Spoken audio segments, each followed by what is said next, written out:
早晨啊，大家！轉眼間呢，我哋又要開始呢個新嘅旅程啦。咁咧，我而家已經到咗呢個上車集合嘅地點，咁啊，準備開始我哋第二個旅行團啦。咁我哋咧，其實就係前日6月8號咧，就坐翻飛機由多倫多落翻嚟溫哥華。咁今日咧，其實已經係10號，我哋就有一日嘅時間啦，係俾屋企人自己執嘢啦、洗嘢啦，同埋要一個超級大昏迷啦嚇，咁啊要好好咁休息下。咁樣咧，我哋於是就默默將琴日跳過咗啦。哎呀，好期待啊！因為咧，我哋上一個團啦，就媽媽好期待呢個睇瀑布，我哋去咗啦。今次咧就係我爸爸同埋我家姐好期待嘅一個國家公園景點啊！我哋準備出發啦！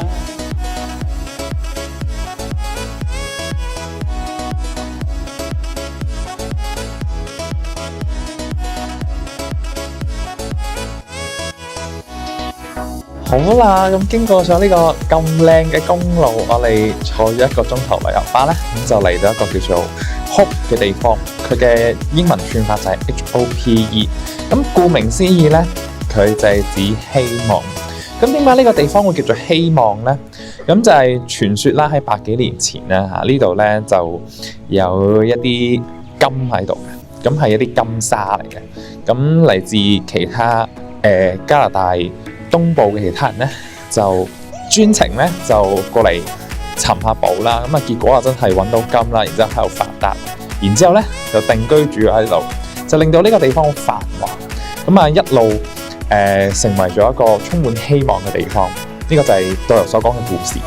咁雖然呢度已經再冇金沙啦，再冇人過嚟尋寶啦，亦都居住嘅人口得翻好少啦，但係呢度咧仍然都叫做希望。咁啊，唔知呢個故事仲可以流傳幾耐咧？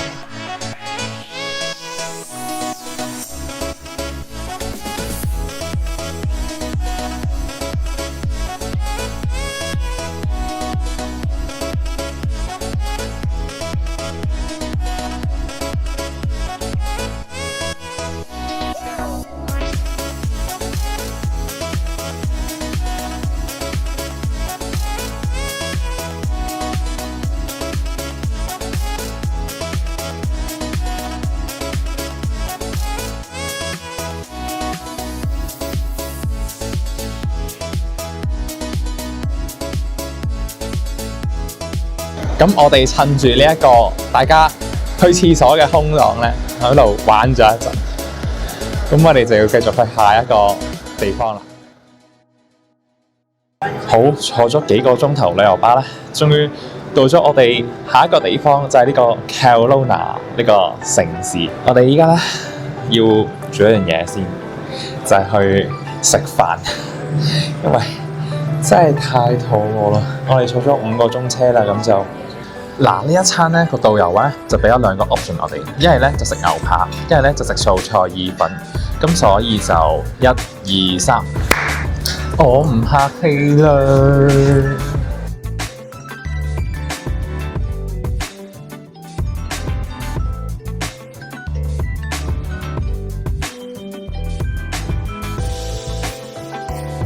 好啦，咁食飽飽咧，我又有時間可以同大家講幾句。咁我哋而家身處嘅呢個地方就叫做 Kelowna。咁 Kelowna 咧就係喺 BC 省入邊，除咗溫哥華之外咧，最大嘅一個城市。咁話說我自己其實已經唔係第一次過嚟嘅。咁啊，上次嚟咧大概係3月份左右啦，因為我係另一個身份咧就係一個排球裁判啦。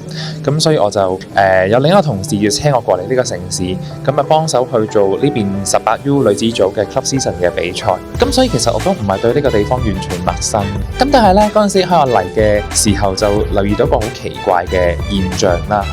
咁我以前去 Mill Bay 嗰陣咧係2月，咁啊嗰陣時就係溫哥華落雪嘅時間。咁但係我過嚟嘅時候咧，其實已經係3月，咁溫哥華就已經冇晒雪啦。咁但係好奇怪嘅係點解嚟呢個城市嘅途中有啲嘅highway 上面會咁多積雪，甚至乎係會真係會落起雪嚟咧？咁我就有少少不解啦。咁但係咧一個好偶然機會，頭先導遊咧亦都解答咗我個問題。原來咧溫哥華咧側邊就有一條海岸嘅山脈，咁啊一個地理因素啦，咁佢就咁啱阻隔咗嚟自北方一個寒冷氣流啦，因為北方係北極啊嘛，咁亦都將呢個嚟自南方太平洋嘅和暖嘅氣流咧就包裹住喺呢個溫哥華呢個城市入面，咁所以咧就導致咗溫哥華咧就係加拿大入邊最暖嘅一個城市。咁好多其他城市喺冬天嘅時候咧，嗰邊都會好凍，但係呢度咧就大概最凍都係-10度左右，真係舒服好多。咁所以點解咁多嚟自亞洲嘅人咧，一嚟到加拿大都會定居喺溫哥華，就係因為呢邊嘅氣候真係好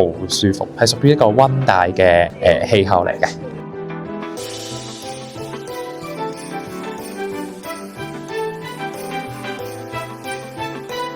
咁呢個風景咁靚，咁好動活潑嘅我，冇理由唔出嚟打卡嘅。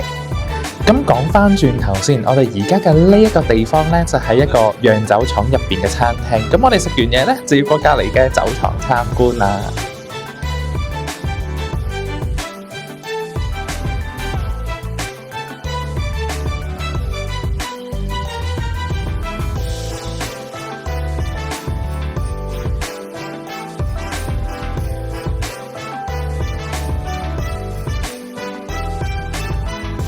嗱，咁啱得咁巧咧，上一次呢個加東旅行團同埋今次呢一個旅行團咧，亦都係有參觀冰酒嘅環節。咁啊，唔同嘅廠房啦，對於冰酒嘅介紹都係大同小異，咁我就不作贅述啦。咁大家都好開心啦，個靚仔哥哥喺度同大家介紹呢個冰酒啦嚇。咁佢都好有禮貌啊，亦都好有心咁樣咧去講下點樣分真假冰酒。我覺得呢樣嘢咧係上一個廠咧冇做得咁好嘅地方。嗱，咁啊，行程開始冇耐咧，我哋已經飲飽食醉，咁啊，我哋要繼續坐車去下一個地點。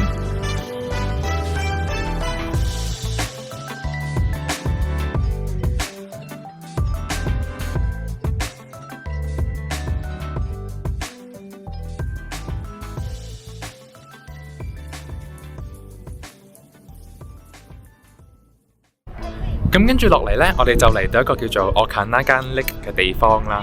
咁頭先其實坐旅遊巴嘅時候呢，都行嗰條橋，望到過呢個湖嘅其中一面嘅。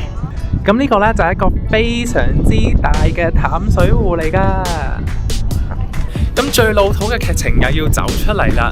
咁咧呢個湖呢，傳聞係有個水怪嘅。咁啊，如果呢可以影到呢個水怪嘅相啦，無論係生又好死又好啦，咁啊可以獲得呢個100萬加元嘅獎勵。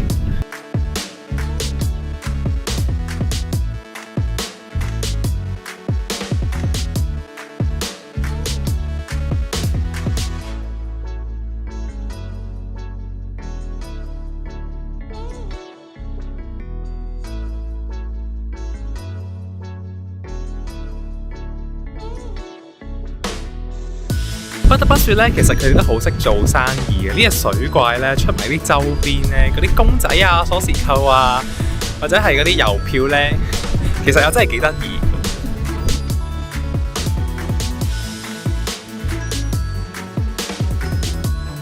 好啦，拜拜啦！呢個湖咁靚嘅湖，我哋要繼續起程趕路啦。咁因為我哋跟嘅呢個團咧，要去一個遠啲嘅地方啦，喺邊度我唔開估住。咁所以呢，我哋今日主要嘅行程呢都係趕路，係啦。咁所以基本上呢，我哋陣間就要一路坐車坐到底。哇！咁我哋又坐咗好多個鐘頭車呢，咁啊，終於嚟到今晚我哋會留宿嘅一個小鎮啦。咁佢就叫做雷夫爾斯托克，亦即係俗稱嘅灰熊鎮。咁樣呢，依家時間已經係7點鐘啦，夜晚。咁我哋食嘢先，係啦，又係食嘢。咁跟住咧，我哋食完嘢就會返酒店休息㗎啦。嗱，咁如果上 Google Search 呢個加拿大灰熊鎮咧，咁下一個順理成章你會揾到嘅名咧就係落基山脈，而再跟住騰楞呱呱楞騰咁揾落去咧，你就會見到一個地名叫做班夫國家公園。冇錯啦，呢個就係我哋呢一個 trip 最精彩嘅部分，我哋就要去呢個班夫國家公園，係啦，終於可以同大家清晰交代一下我哋呢個旅行團嘅主要嘅目的咧，就要去呢個班夫國家公園。咁我哋咧今晚就會先喺度休息啦，聽日就會上去呢個山林。好，我唔講住，我要食嘢先。咁我哋跟團食嘅呢間餐廳咧係一個自助餐嚟嘅，又係，不過規模就比之前嗰啲再細啲。咁啊，by the way唔緊要啦，最緊有嘢食啦。食完之後我就好想快休息啊！我而家對腳唔係我㗎。其實咧呢間餐廳都唔可以叫自助餐，即係可以叫半自助餐。嗱，為咗唔好影響到人哋拎嘢食咧，我就等人哋拎晒之後咧，我先至開始呢個拍攝工作。咁啊，大家可以睇到呢一團人究竟有幾肚餓。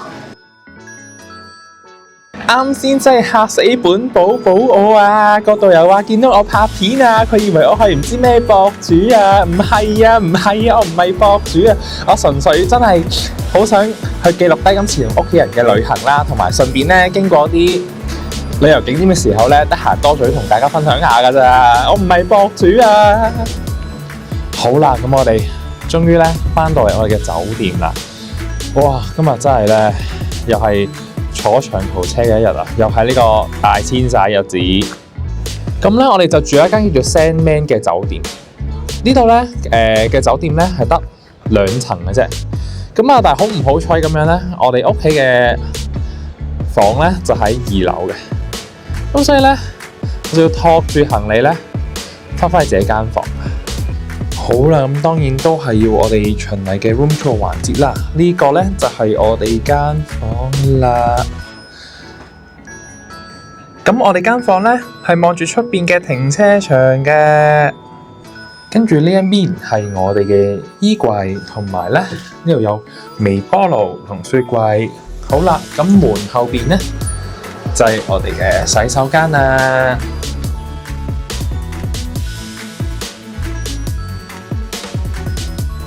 咁我原先都諗咧，呢度會唔會有機會有 gym 房啊，或者泳池？咁但係一望到咁嘅格局咧，我都唔抱有期待。係啦，咁啊，今晚早啲返休息。哇，聽朝咧又係一個災難，突然之間咧先同我哋講話，聽朝我哋係要6點半出發。哇，咁所以真係好鬼麻煩。咁不過好彩咧，就係呢個酒店佢會安排早餐啦，同埋配送早餐上房嘅，所以咧都唔使急急腳落去食早餐，咁都叫做有一絲安慰。哇，不過我都唔得啊！今日咧我哋全家人咧坐咁耐車都好攰，好辛苦，包括我在內。哇，真係快快脆脆翻上去梳洗瞓覺，係咁先。咁有咩咧？我哋聽日再講啦。今日唔抌大家，係咁先啦。我哋聽日再見，拜拜。早晨啊，嗱，大家咧見到我神咁早，我攬咗個咪起身，咁就知道其實我早已經醒咗啦。而家咧係朝早嘅5點鐘啊。琴日咧我好早瞓，跟住咧今日個精神總算恢復翻一啲。而家咧我就等緊佢個早餐送上嚟。咁啊，食完咧就可以就嚟出發。好啦，咁早餐已經送到啦，畀大家睇下有咩食先。好啦，雖然我唔係太鍾意食炒麵，但係 I have no choice。咁啊，依家咧係朝早嘅6點半，食完早餐，我哋準時出發。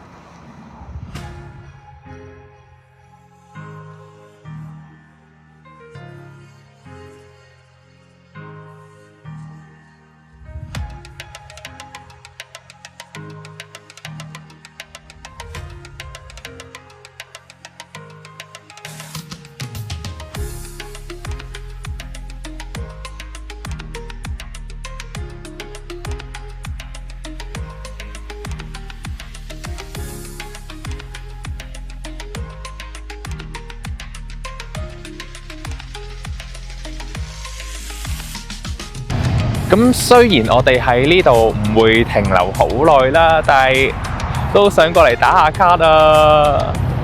好啦，咁坐咗2個鐘頭車咧，我哋就嚟到呢個優學國家公園嘅一個 Visitor Centre。咁呢度咧算係呢一個國家公園嘅入口嚟嘅。咁呢個公園咧就坐落喺呢個落基山脈啦。咁所以我哋啱先經過上山，又經過啲湖咧，就終於嚟到呢個位稍作停頓啦。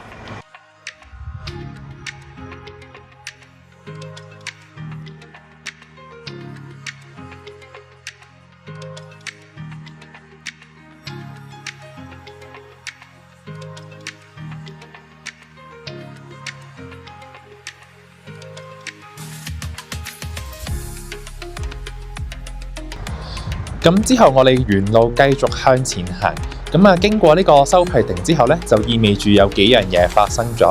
第一就係我哋正式進入冰原大道，係一條非常之出名嘅公路啦。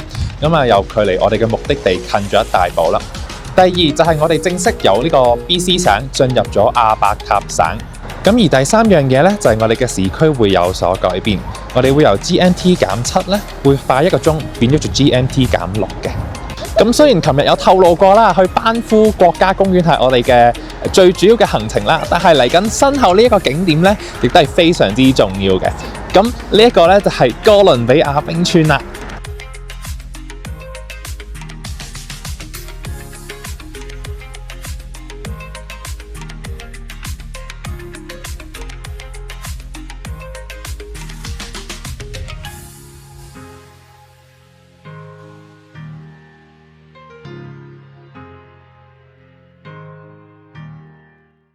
好啦，我哋終於嚟到呢個阿薩巴斯卡冰川啦，係真係人生第一次喺個冰川上面行路，哇！咁話說呢個哥倫比亞冰原同埋阿薩巴斯卡冰川有咩分別呢？咁啊，其實好多人都會搞錯，包括我都噏錯過。咁其實呢，就係冰原呢，你可以想象佢係一個湖啦，咁而冰川呢，就係由呢個湖度流出嚟嘅其中一條河。咁呢個冰原咧，其實就好大，佢就叫做哥倫比亞冰原啦。佢嘅面積咧就一個溫哥華咁大嘅。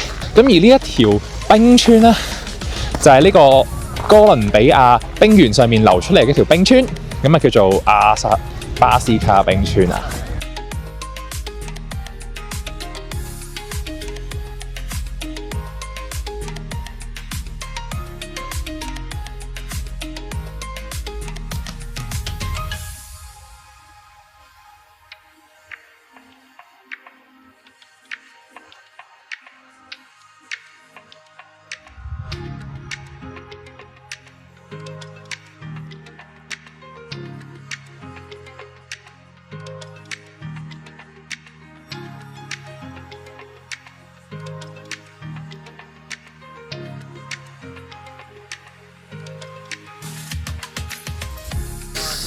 哇！所以咧，今次真係非常之開心啊！呢一個冰川之旅，哇！實在太正啦，好靚啊呢度。好啦，時辰到啦，我哋要走啦，拜拜啦冰川，拜拜啦，拜拜啦。好啦，咁我哋咧跟住就過咗嚟呢一度呢個油站。咁呢個油站咧比較大嘅，咁啊。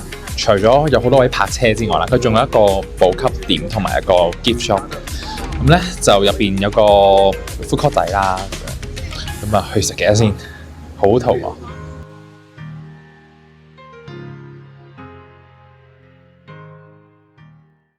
好啦，咁我哋食完嘢之後咧，就嚟到一個叫做佩托湖嘅地方。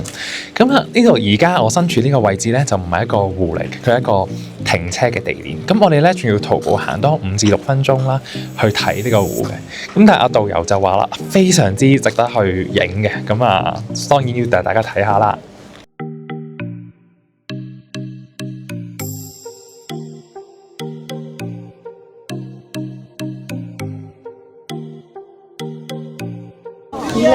哇！啲湖水藍到咧，好靚啊！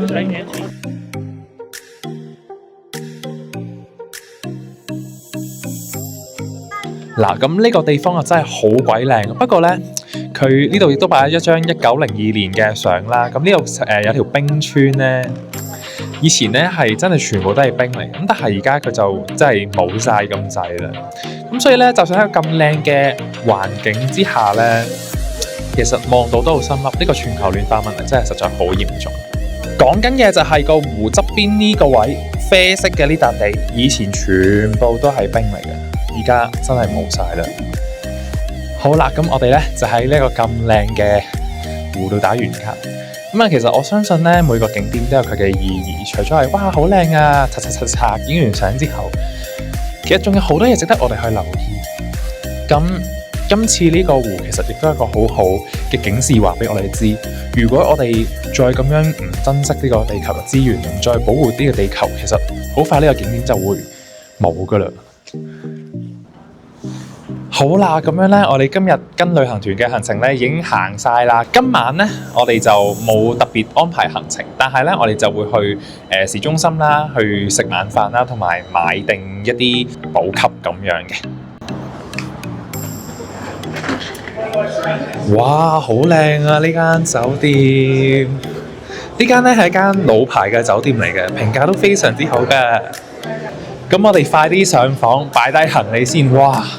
真係又係10幾個鐘啦，咁啊搶咗。雖然今日好開心，但係都有啲攰啦，想快啲上房。好啦，咁啊又要循例帶大家睇下我哋間房啦。係今次呢間房格局有啲奇怪，跟住個廁所咧就喺呢邊啊，仍然都係有浴缸，不過我估仍然都係用唔着嘅。Hi， 你好啊 ，Hello。好啦，咁跟住咧，下一個 step 咧就要搞掂自己嘅晚餐。咁咧，因為呢度距離班夫市中心咧都有啲距離，咁呢個導遊咧就 suggest 我哋搭車嘅，而酒店呢邊咧亦都俾咗一張 pass 我哋。咁咧就可以suppose 呢張 pass 咧可以免費無限搭車3日，係啦。咁所以咧我哋又唔使俾 extra 嘅交通費啦。咁我哋就出發。咁雖然話就話唔使錢可以搭車，但係我哋都係決定行過去，因為呢邊其實行過去市中心都唔係好遠，都係10零分鐘。咁係啦，當唞下氣啦，因為真係坐得太耐咧，個人係需要喐下。哇，其實咧都值得介紹下呢條街。我哋間酒店咧喺嗰邊好遠啦，跟住我哋一路行到過嚟呢邊咧，再前面咧全部都係酒店嚟㗎。即係勁多酒店，果然係一個好出名嘅遊客區。哇！真係好 crazy 成件事。好啦，咁我哋咧又係時候要食晚飯啦。咁我哋就揀咗呢一間。嗱，咁呢邊呢個 downtown咧，真係一個好神奇嘅地方。佢全辣咧，頭先係酒店啦，呢邊就係全部都係店鋪啦。咁呢度咧，的確係幾靚嘅。不過咧，我哋都決定唔行啦，因為其實都冇乜時間，已經8點幾啦。咁啊，其實大家都想早啲翻去休息啦。咁食完個飯就算。咁我都稍為影少少相俾大家睇下，咁就算啦。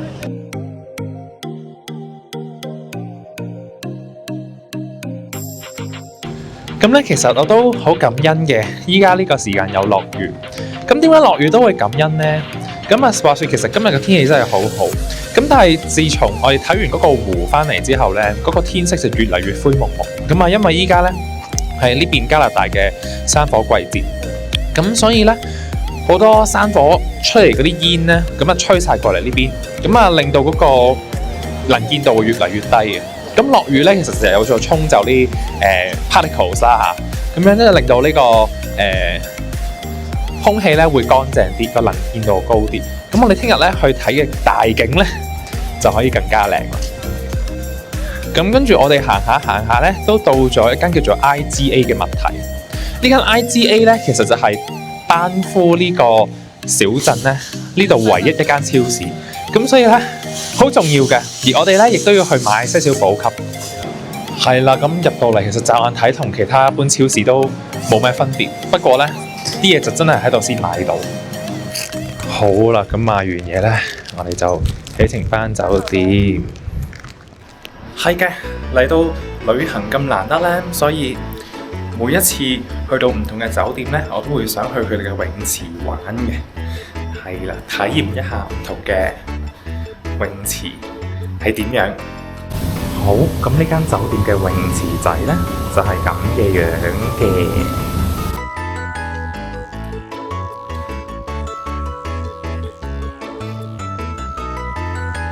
不過咧，呢個池啲水係唔游得嘅，因為佢係 keep 住40度咁熱，同埋佢嘅本質係一個按摩池嚟嘅。